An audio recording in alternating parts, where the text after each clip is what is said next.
नमस्कार जय Jagannath Monu's family kitchen को आपण मानक अनेक अनेक स्वागत।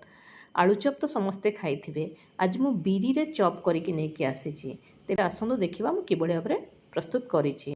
प्रथम मु 200 ग्राम बिरी नहीं गली ताकू भल भाव में धोईक 5 ରୁ 6 घंटा बतुरेकी रखीदेली। तापर ताकू भल भाव में ग्राइंडर चिकन करके बाटीदेली।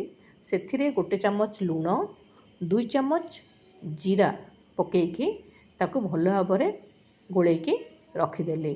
बर्तमान आम पूरा प्रस्तुत करवा। से मु 6टी छोट साइज्र आलू नहीं गोटे बड़ पियाज किछि धनिया पत्र कंचा लंका 5-6टी ताकू छोट छोट करके पूरा काटिकी रखीदे। आलू को नहीं गली से कटा होता पियाज कंचा लंका धनिया पत्र स्वाद अनुसार लुण पकईकी ताकू भल भाव में चकटी देली। चकटी सारापर ताकू मुझे भाव में छोट छोट गुड़ा करके गोटे सेप देकी रखीदेली। बर्तमान आम या छाणीबा। से मु कड़ाई रे तेल गरम कली।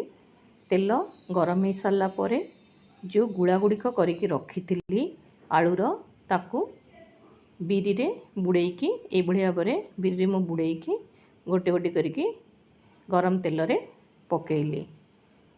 बर्तमान आंच को लो टू मीडियम करदे कहीं बरा गुड़िक जमी भल भाव में सीझब।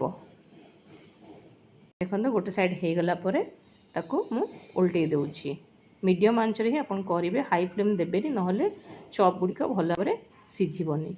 बर्तमान प्रस्तुत हो गला आमर बिरी चप। टमाटो सॉस चिली सॉस सहित लगे खातु बहुत टेस्ट लगे। जदि आपन को ये रेसिपीटी मोर भल लगिला तेबे प्लीज आम चैनल को लाइक शेयर एंड सब्सक्राइब करदेवे। Thank you.